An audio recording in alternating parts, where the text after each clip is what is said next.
And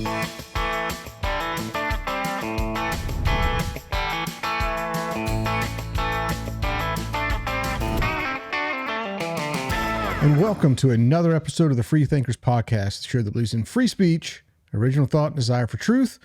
Hope everyone is having a wonderful week. I want to remind you to subscribe to our channel on Spotify, Apple Podcasts, Google Podcasts, Rumble, Brighteon, and Gab TV, and leave a 5-star review if you can. We have quite a few of those and would love to have a few more. Also, you can head over to freethinkerspodcast.com and sign up for email and text alerts from us. We take your privacy seriously and we will never sell your information. That is a guarantee. Also, for each episode, we upload the transcript and show notes with links to valuable articles, data, and research we discuss right here on every single episode. Like we always say, don't believe everything we say. Do your own research, and we give you a great starting point to make that happen. It's been a tough week. It has been a tough week. I know everyone's heard the news out of Nashville about the horrific shooting, the school shooting that happened up there. Hearts go out to those families. We have 3 just beautiful children whose lives were taken. We have 3 administrators whose lives were taken. And it's tough. It's tough to fathom what's going on with this. And I just have to say right off the bat, I'm tempted to come on here and just trash transgenders. I'm tempted to, but I'm not.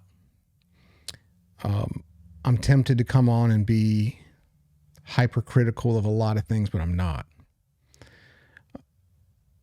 It's a little different right now. We're in a really weird spot. The atmosphere feels different. I was talking to Meme Joe on the way home. I went up to Jacksonville today, and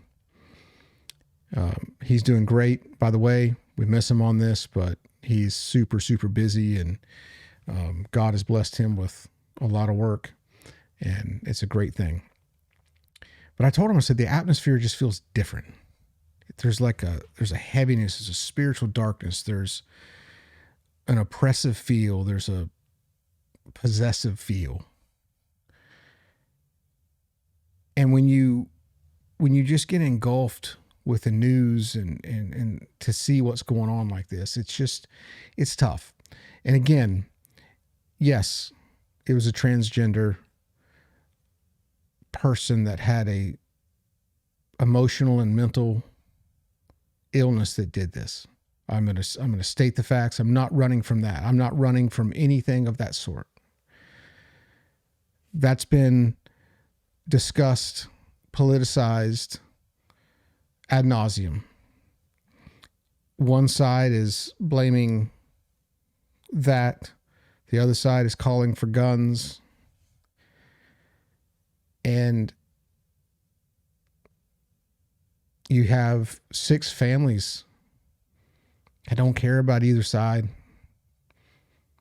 because you can't unscramble eggs.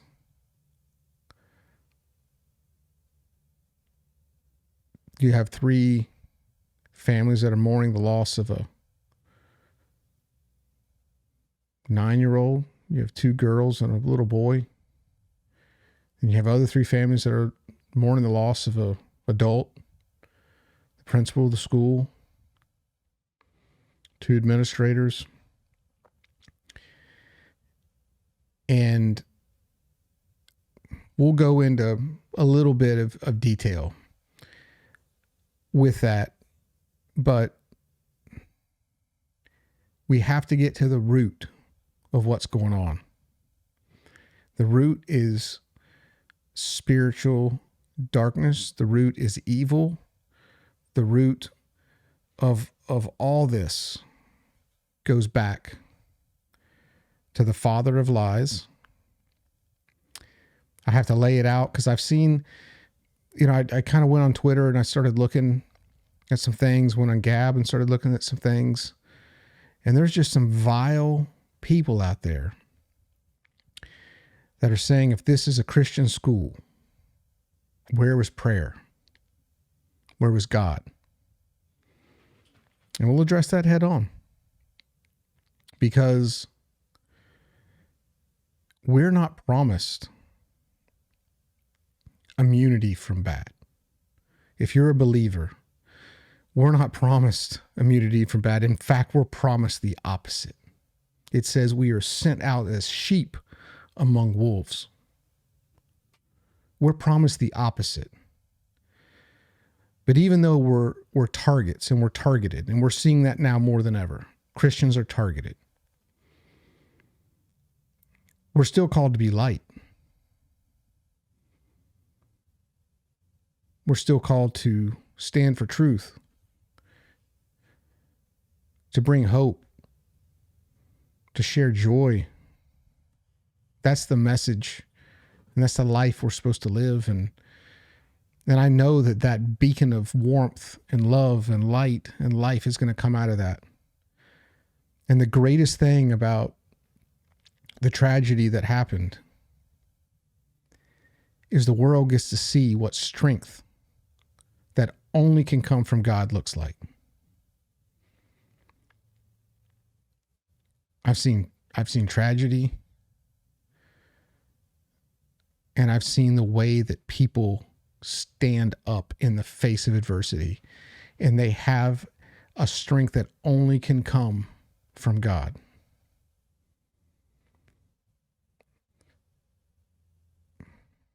We'll get into some stuff later.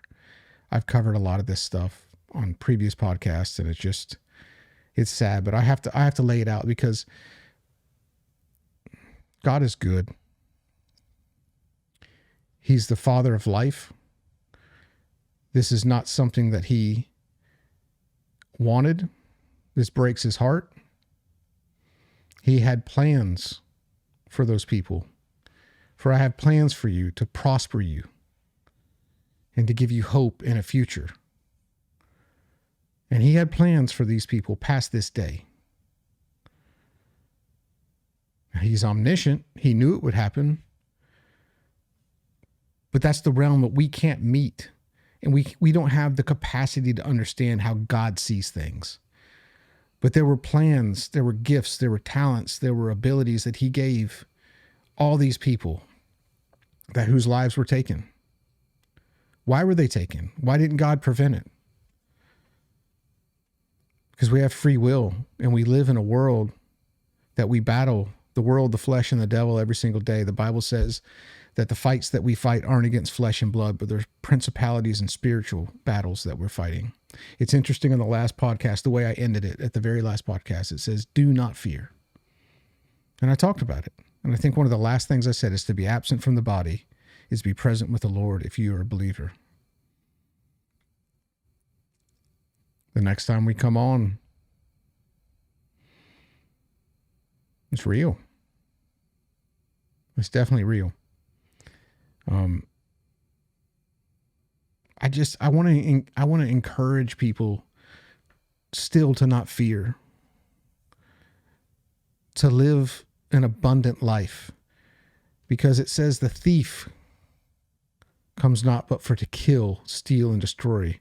God says, I have come to give life, and life abundantly, or life to the full.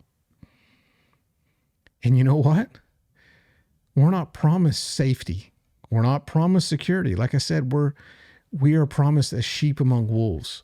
If you look in Hebrews, look at all the people that were burned at the stake, dipped in boiling oil, persecuted, but they were commended for their faith because they didn't waver.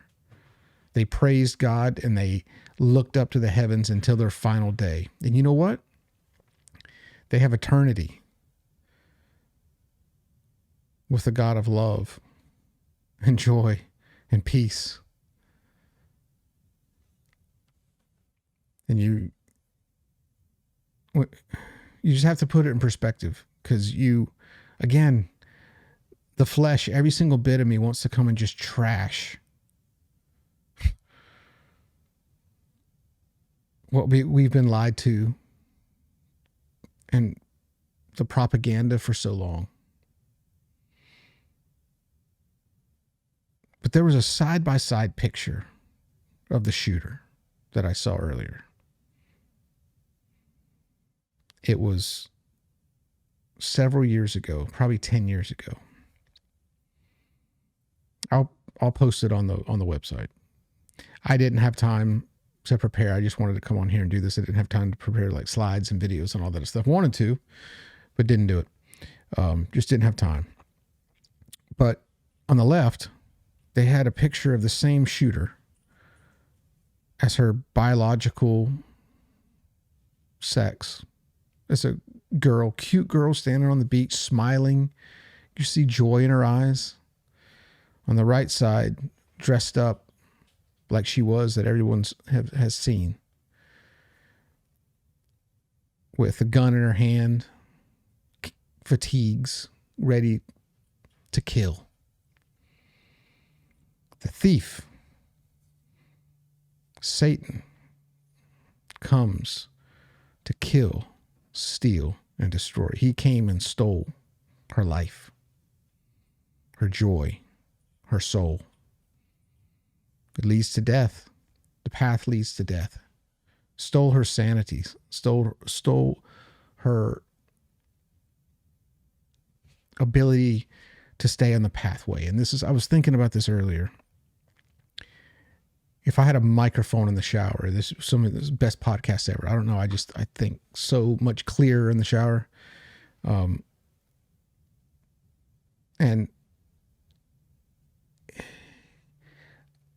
you just think about the people who wander off the path, want to go do their own thing, live their own life, think they've got it figured out. That leads, when you get off the path, it leads to destruction. Every time. When I get off the path, it leads to destruction. Every time.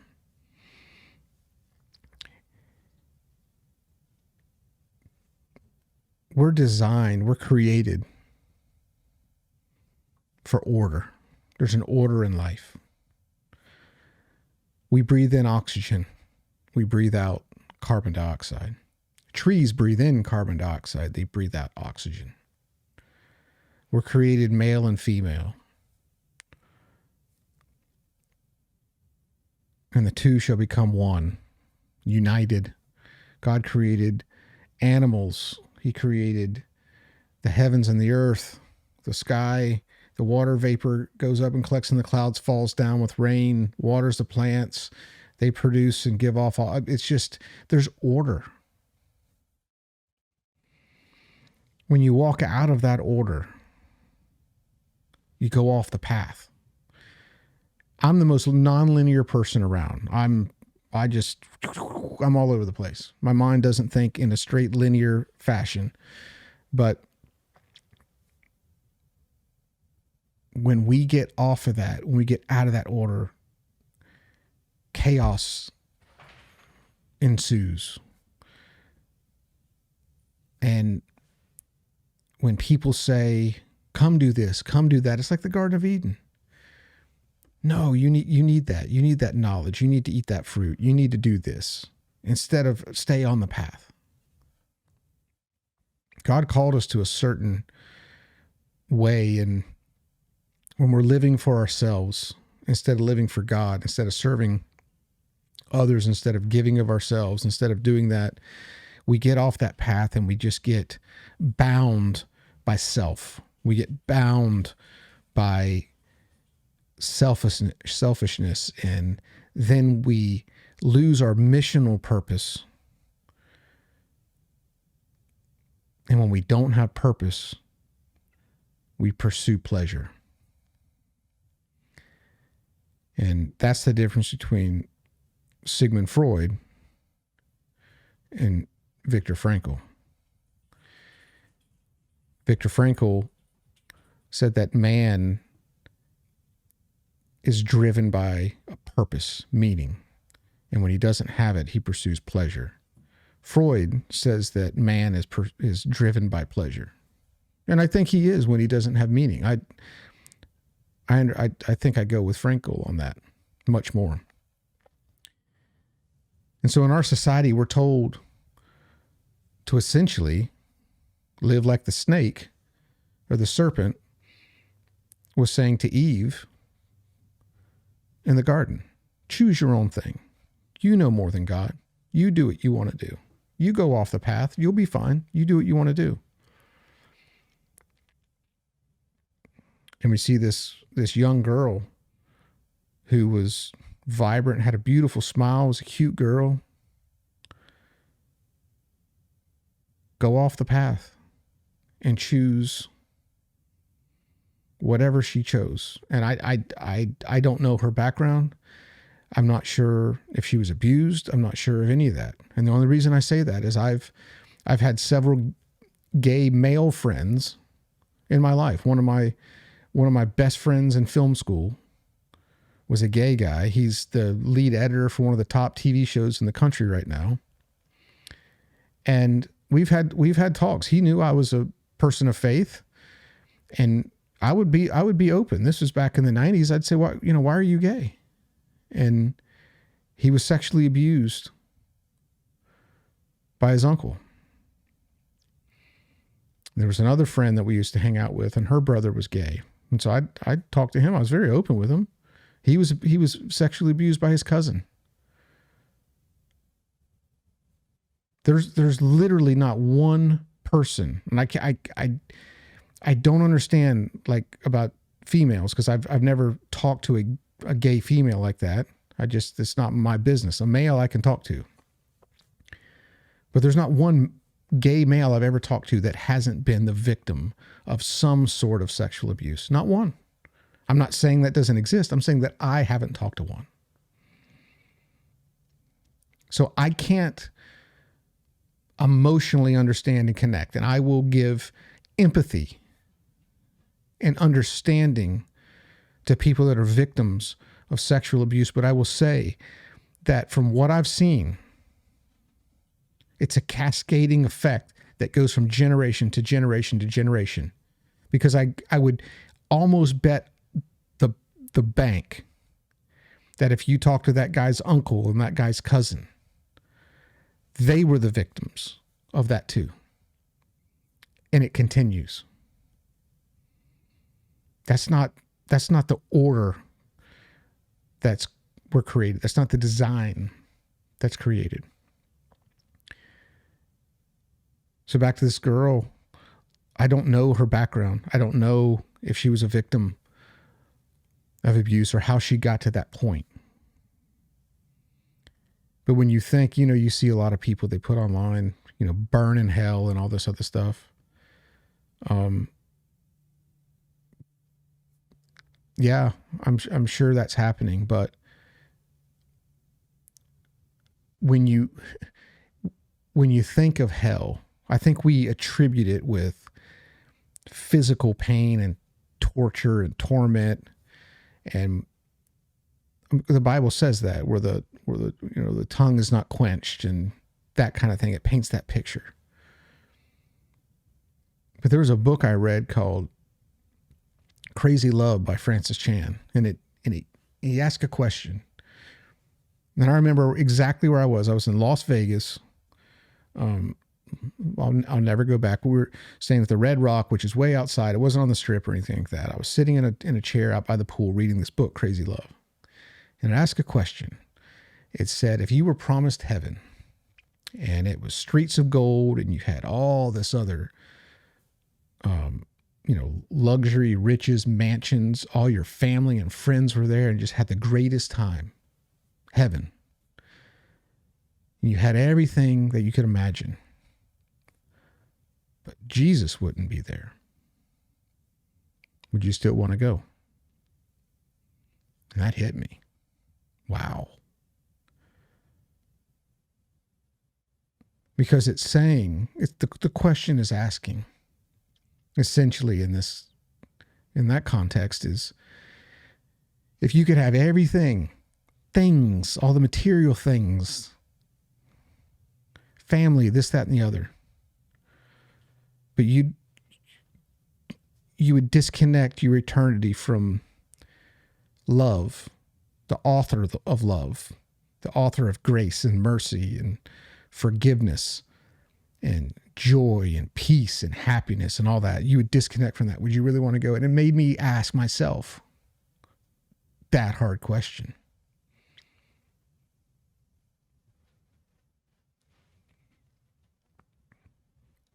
Which, back to the shooter and to those images and pictures, and you see the juxtaposition of a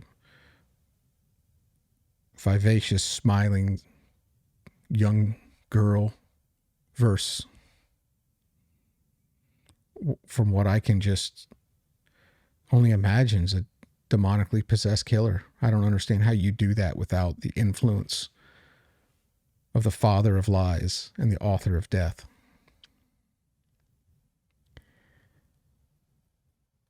And the subject of hell is brought up.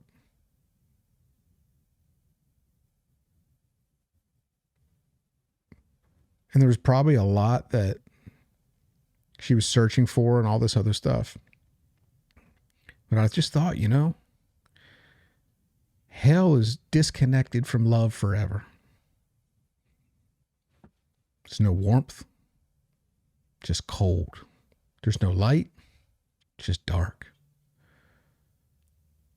It's sterile. There's no touch. There's no warmth. There's no grace, no mercy. Disconnected from love. That's the ideology that I think this generation and this culture is pushing. And I know this is not your typical trash everybody podcast, but I think there's more important things to talk about at this point. There's a lot of other podcasts. And if you're looking for somebody to trash them, man, there's a lot. So I welcome you to go catch that. But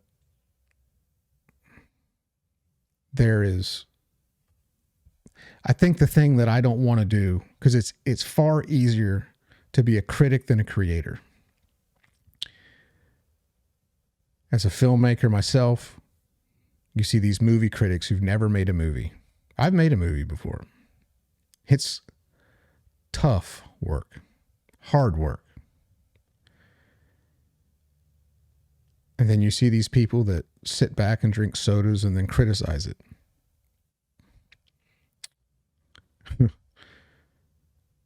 My friend Kevin and I, we made beer before. And that's hard work. And I only criticize one beer. That's Stella. I think that's still the worst beer on earth. But anyway, yeah, I don't know. I just had this, I just wanted to bring up because there's so much in this world that I think we're missing. And I think this, like I said, that the atmosphere just feels different. It feels like we're just so calloused. We're just so numb. We're just so self-consumed. And I think we're just getting used to living among some really evil stuff. I think we're consumed with it.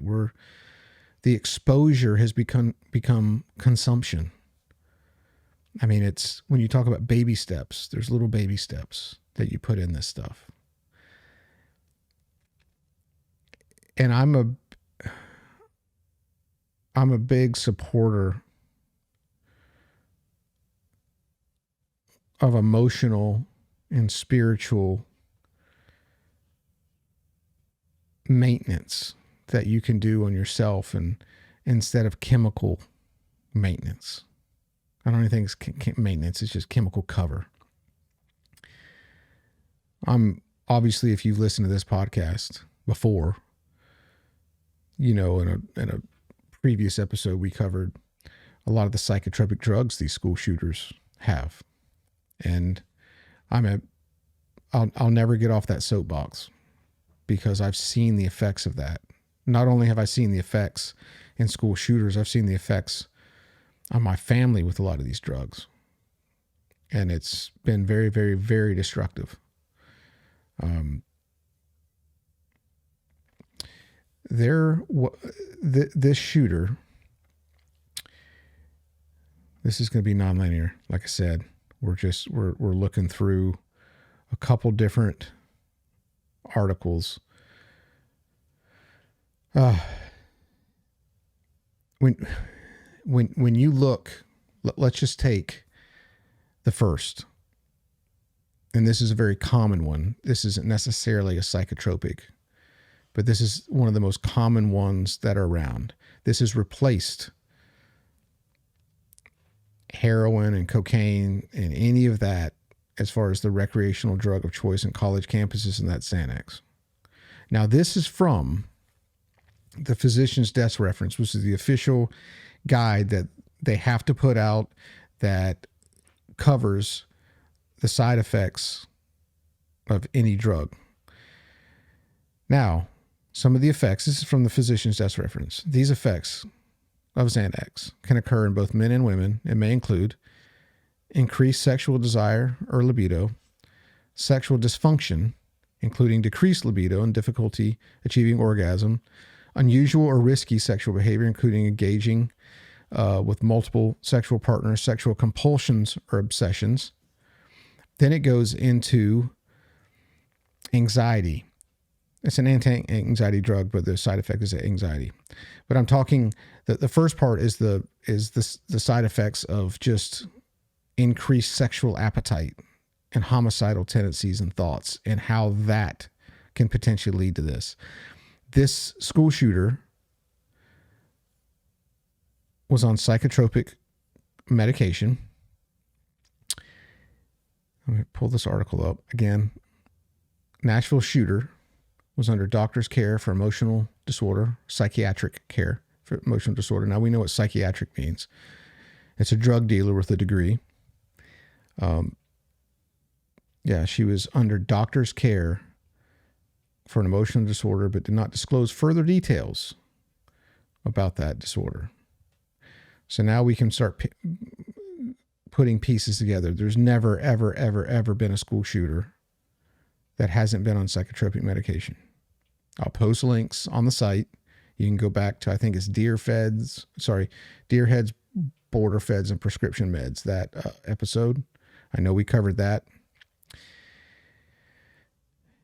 You can put two and two together when you start coming up to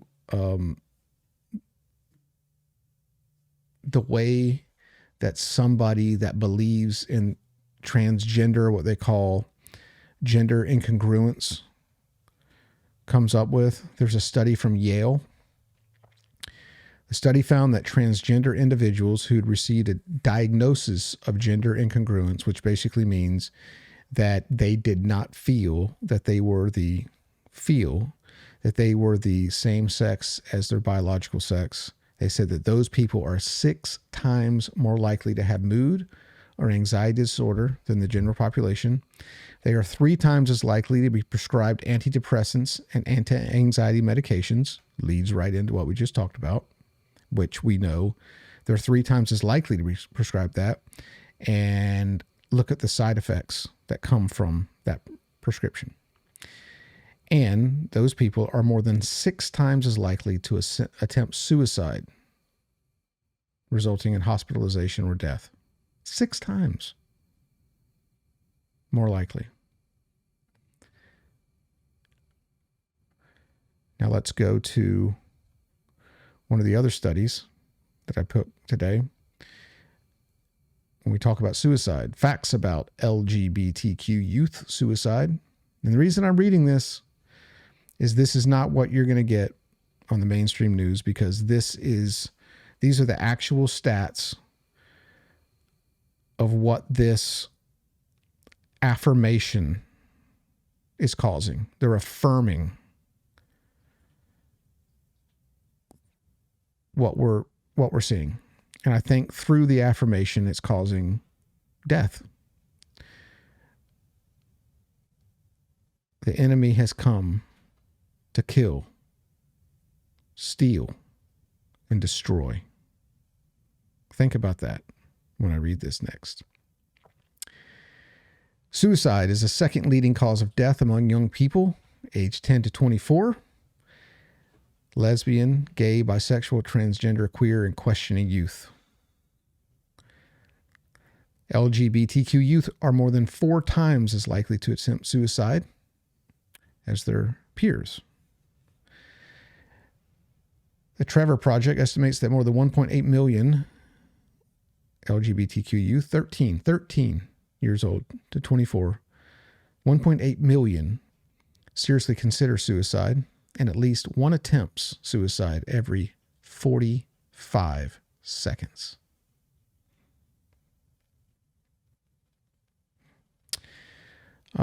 The Trevor Project's 2022 National Survey on LGBTQ youth men found that 45% seriously considered attempting suicide in the past year, including more than half of transgender and non-binary youth. Data shows bisexual youth, or those who have more capacity to form attraction to more than one gender, report higher rates of depression, sexual assault, and physical harm. Analysis of the CDC, almost half, 48% of bi young people seriously considered attempting suicide. Transgender and non-binary youth face elevated risk for depression, thoughts of suicide, and attempting suicide compared to youth who are straight. They're going to tell you that it's because they don't have the acceptance. They don't have the affirmation. But go back to what I started with a missional purpose and staying on a path of life rather than death. I don't think we can affirm this. I don't think we can chemically cover this and treat this. This is a spiritual issue. Again, the fights we fight aren't with flesh and blood, but they're spiritual and principalities. And that's why I can't come on here and trash the transgenders as much as my flesh wants to do it. Trust me. At some point, I'm not making any excuses for this killer at all. Horrific. Just horrific.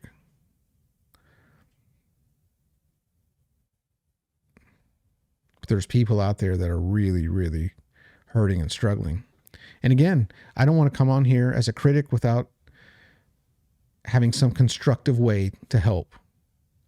And I know that I've covered this before, but I wrote a little bit more out today because I really, really, truly believe when you look at Viktor Frankl, he was a survivor of the Holocaust.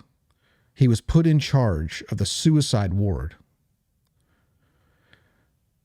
for over 2,000 patients who were on the verge of taking their life and suicide, which it relates. We just covered the increased risk of suicide. But Viktor Frankl was put in charge of that. And through some of the areas that he really said you need to focus on, not one person committed suicide, not one. If you can steer people back on the path with a missional purpose in their life, that's what happens. I'm going to read this. Viktor Frankl, a Holocaust survivor, outlines several principles for suicide prevention in his book, Man's Search for Meaning. If you haven't read that book, I'd highly recommend it. The first, finding a purpose or meaning in life. Frankl believed that having a sense of purpose or meaning in life, even in the face of extreme adversity, can help individuals find hope and meaning in their suffering. He encouraged people to identify and pursue their own unique purpose, whether it be through work, relationships, or other pursuits. Number 2, develop a sense of responsibility. Frankl believed that taking responsibility for one's own life and actions is essential for mental and emotional well-being. He encouraged people to take control of their own lives and make choices that reflect their values and beliefs. This is one of the main points that I can just camp right here on. Personal responsibility, because you are and taking a responsibility for your own life instead of being a victim and just looking around. Now, let me tell you, I'm going to stop right there and say that I do not know emotionally what people of physical and sexual and emotional abuse go through. I can't say that. But Viktor Frankl did. He went through all of those. And he wrote that. He wrote number 2. My point is when you sit back and you listen and you hear you're a victim, whether you're a minority, whether you're a different color, whether you're a different sexual orientation, all this other stuff, you listen to this stuff and you hear, woe is me. And they want to get you into this victim mentality of, because you're a victim, it's going to elevate your status and make you more powerful through becoming a victim.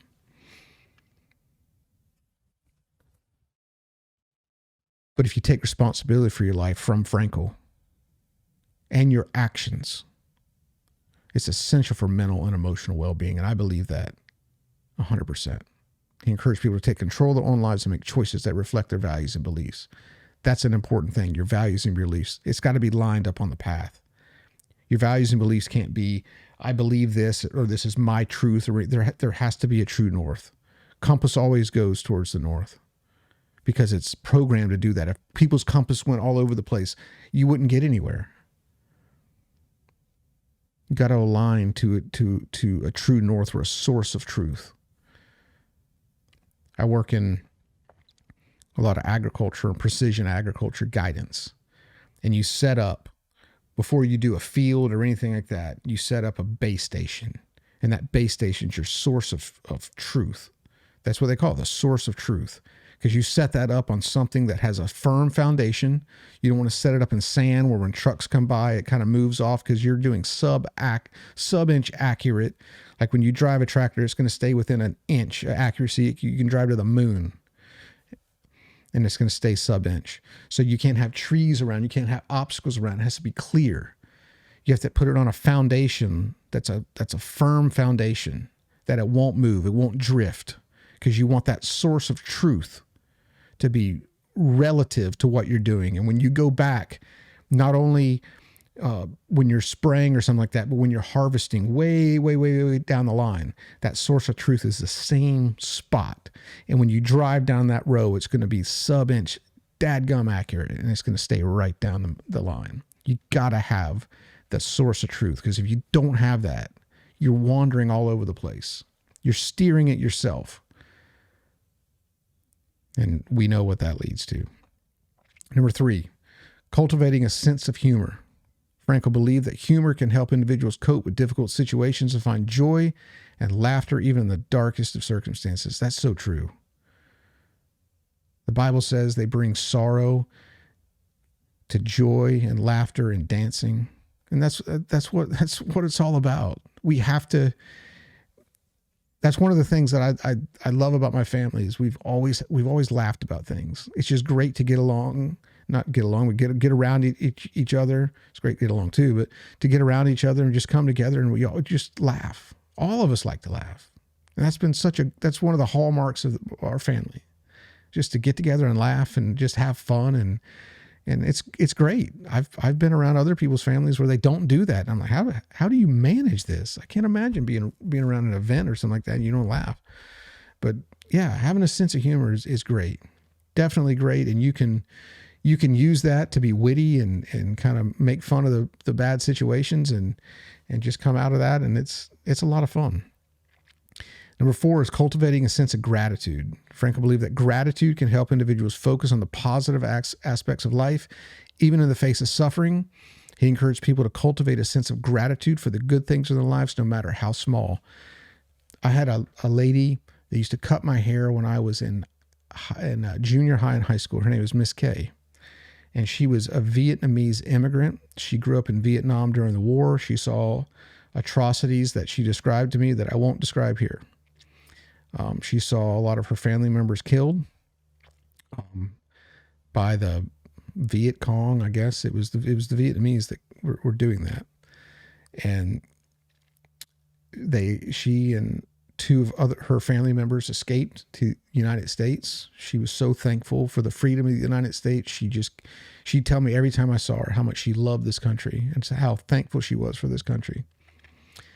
And I remember one day I was getting my hair cut. This made an impact on me because I was old enough to drive. So I was at least 16. But I remember sitting in her chair, and she just was so happy this day. So happy this day. And she was cutting my hair and just smiling and everything. And I remember her taking a step around and looking me in the face. And she goes, "I got to tell you something." And with the biggest smile on her face. And I said, "What's that, Miss Kay?" And she said, "Today, I have prayed, but I've only thanked God today. I've never asked him for anything yet today. And I'm not going to do it. Today, I'm just going to thank him because I'm so grateful. I'm so thankful. I don't want to ask for anything. I just want to tell him how good he is." And I'll never forget that. I'll never forget that. She had an attitude of gratitude, and her spirit was just so thankful. And the thankfulness and her gratitude showed through her warmth and her joy and her smile. And it was contagious. And so there's been times where there's been certain days, even to this point in my life, that I still think about that day with Miss Kay. And there's days that I go and I don't ask for anything. I just thank God for all the great things and the blessings and just the amazing things that he provides in our lives. And I'm telling you, when you have that gratitude, my friend John Gordon, he says he goes on a thank you walk in the mornings. He just goes on his normal walk and he just thanks God for everything that's going on in his life. Some days everything's not great, but he's thankful that there's an answer, there's a way to get out, and just a perspective like that. So the cultivating a sense of gratitude, I believe, is very, very, very important.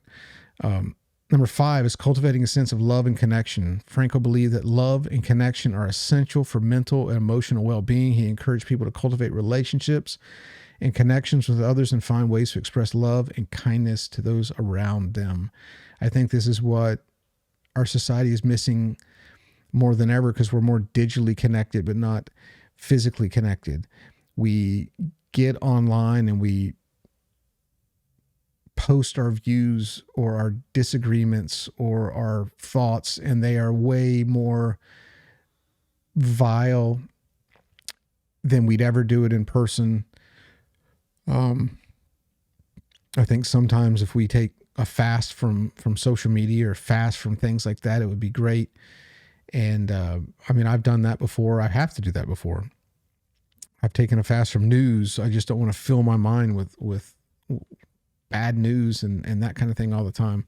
But I believe that that's a way, when you get around others. I mean, how many times have you hung out with people that are your close friends and you leave and you're like, yeah, I don't feel better after this. I don't think there's anybody that feels that way. I think we all feel that when we're around people that we're in an atmosphere of love and encouragement and laughter and just that camaraderie, that we leave when our spirits are lifted and we're just in a much better place. And the last I've talked about a redemptive perspective, but Frankl believed that suffering, when embraced through a redemptive perspective, can help individuals develop greater resilience, compassion, and empathy for others. He emphasized the importance of using one's suffering to connect with others and to find ways to make a positive impact in the world. And this way, Frankl's approach to suicide prevention was deeply rooted in a redemptive perspective, and he believed that even the most difficult and painful experiences could be transformed into something meaningful and valuable if individuals were able to find purpose and meaning in their suffering. There's a lot of families right now that are experiencing suffering. But if there's anybody that can bring something that's dark to light, bring something that's cold into warmth, bring something that's sad to joy, sorrow to happiness, It's people that are connected to the source of life, to the source of love, to the source of hope and grace. I didn't really intend this to be a sermon, but like I said, I was convicted because I don't want to have a spirit of criticism or spirit of complaining. There's enough people doing that. I'm guilty. I've done it. I'll probably do it again. It's the flesh. It's what I want to do. It feels good. It's an outlet. But there's something different in the atmosphere right now. I'm telling you, there's something different in the atmosphere. And I think we all need to be cognizant of that. It's a different time. It's a different time. I think others feel it too. I think others feel we're just in a little bit different area. So I don't know what else to say other than that. I sincerely hope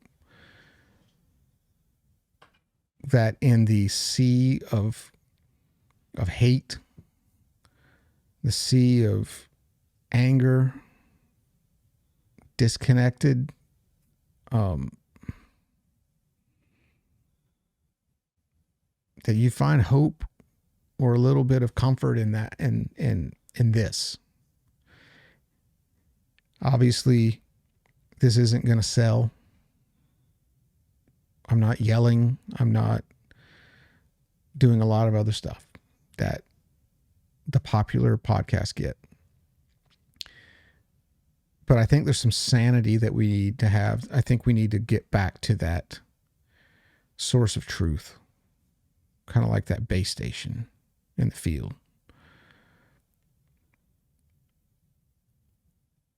I'm not just telling you to do it. This is a message for me. I think we all need to do it. And I think if we strip away the layers of the people that are aiming to divide us, I think there's a great attempt to pit people against each other. But when you think about it, right now, as I'm recording this, every 45 seconds, there's a gay or transgender youth attempting suicide. We've gone 45 minutes. There's been 55 people that have attempted suicide during the time I'm talking to you.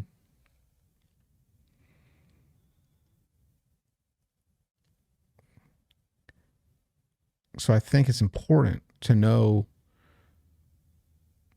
some of these aspects of truth that I read from Man's Search for Meaning from someone like Viktor Frankl, that if you come across someone like this, hopefully you can pour some of that into their lives instead of pour fuel on the fire. Because I truly believe that a lot of those people are truly searching for something. They're seeking something, whether it's acceptance, and the acceptance isn't in their gender dysphoria. Their acceptance is someone to love them, to care for them, to appreciate them, to see them, to acknowledge them. So many times, a lot of these youths aren't even acknowledged. There's a center here in town called Peace River. It's where kids that maybe are suicidal or have issues go. And I had heard from a person that there were a lot of kids in there whose parents dropped them off and on visiting hours and never even come to see them. Again, I don't know about you, but I've had the luxury, the extreme luxury of a loving family. And for that, I'm thankful. Extremely thankful. My parents loved me like you wouldn't believe. My grandparents loved me like you wouldn't believe.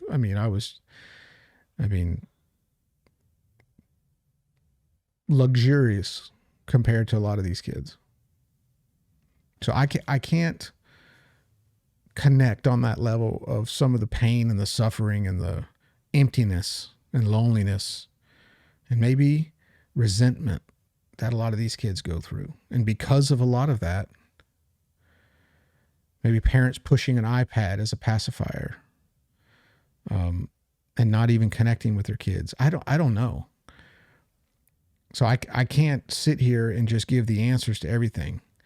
But what I can say is I think it's worth being empathetic to some of these kids that have suffered atrocities we can't even imagine.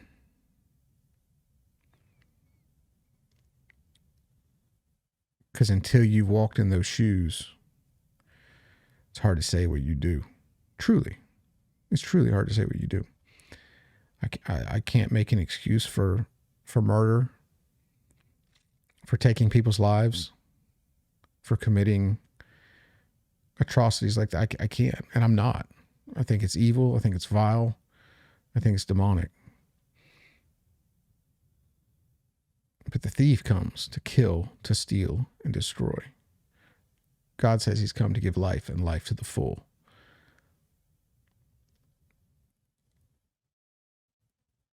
So all I would say and ask is just to speak life into people. That's it. I believe there's a truth. Again, find that source of truth. And there is a source of truth. It's not floating. It's not this. Your source of truth is this, and what. There's a source of truth that things run off of. Those tractors, you can have 18 different tractors out there. They're running off of that one unique source of truth. They don't each have their source of truth. I think we've seen the success in that.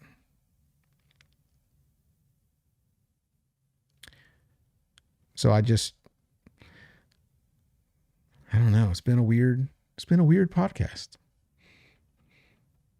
But I just kind of felt that was on my heart today. And there's a lot of other stats I could have read to you.